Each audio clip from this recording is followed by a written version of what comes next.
Hola amigos, and welcome back to my YouTube channel. My name is Emma Bennet. If you haven't been here before, I'm a UK based writer of contemporary romance. I'm also writing a Regency romance. I write children's picture books. I write non-fiction for writers. I am a freelance developmental editor and I'm a writing coach.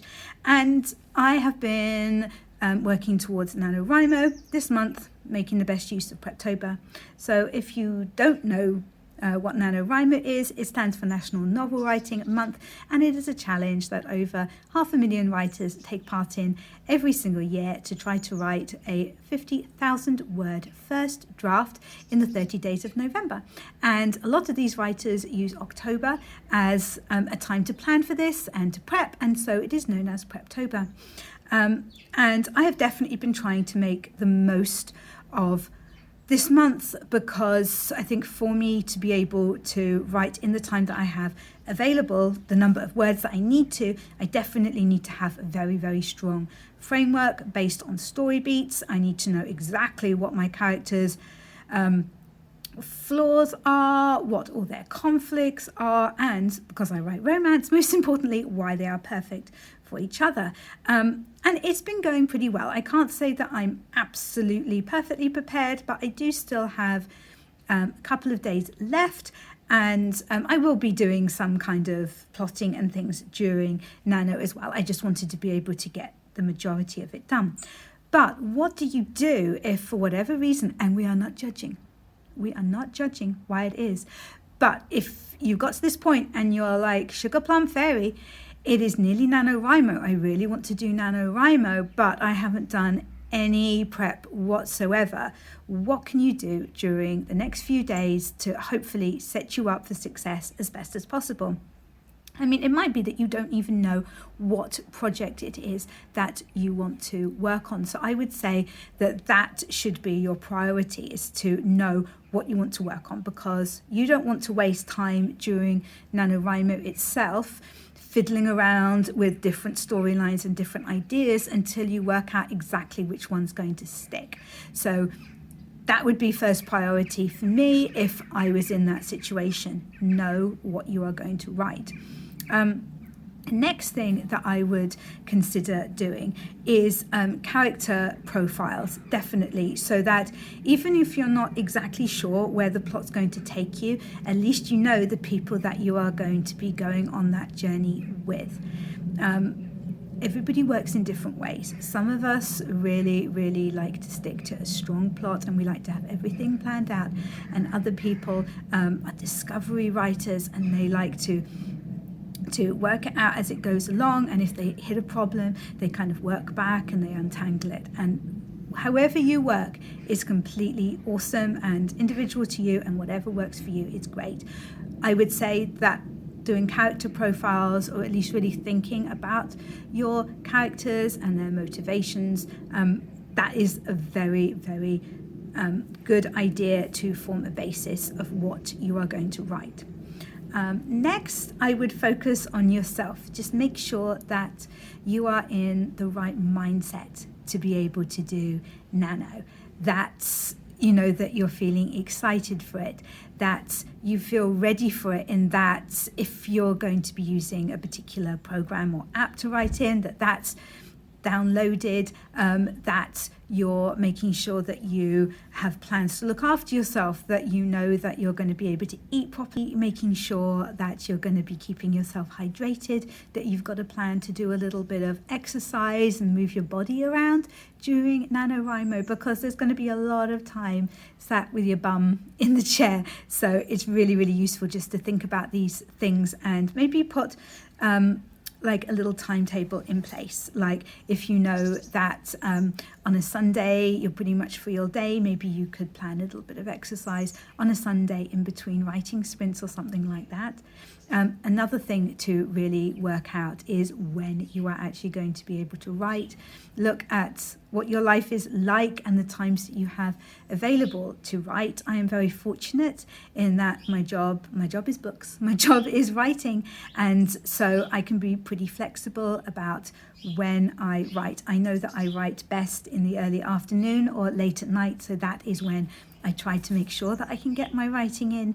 Maybe you work best first thing in the morning, but it might be that you only have certain times that you can write because you work full time or you've got young children that you're looking after or something like that. So work out the times that you can actually write, because with the best will in the world, you are not going to write 50,000 words during November if the only time that you have to write is a few hours on a Saturday. It's not going to be possible. So work out, even if it's pockets of time rather than big chunks, when you are able to write. One thing that I like to do during NaNoWriMo is I set up my laptop on the dining room table, which is right in the middle of our downstairs. And so even if I've only got a minute or two while I'm waiting for somebody to get ready to come out with me, or I don't know, if I'm waiting for a load of washing to finish or something like that, it's all there ready with my document open at the right place, and I can just quickly type out a few sentences. And although that's only, maybe, 50 words or something like that, it all adds up and it can help you to hit those daily goals.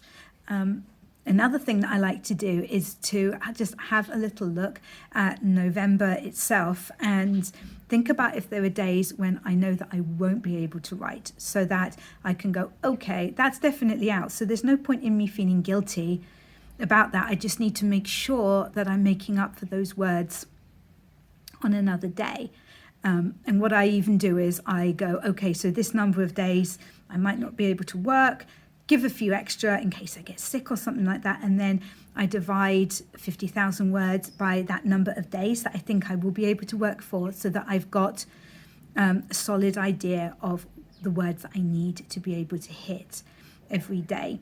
If you write each of the 30 days of NaNoWriMo, then I believe it's 1,667 point something words that you need to write every day. But most of us won't be able to do that. For example, in the US, you've got Thanksgiving, so you might be able to get a little bit of work in, but if you're visiting family or something like that, it might just not be possible. So I would say, if it's not going to happen, then just accept that, say it's a write-off, and divide those words up on the other days. At this stage, I definitely wouldn't panic. Yes, it is really, really useful to have a lot of prep behind you when you're going into NaNoWriMo, to know your characters really well, to know your story beats and things like that. But if you don't, it's by no means the end of the world, and it's not that you won't be able to complete the challenge by any means. It's just that you need to be aware that you don't have those things in place, and it might be that the first couple of days you're not able to get really big word counts in because you're kind of still working that out.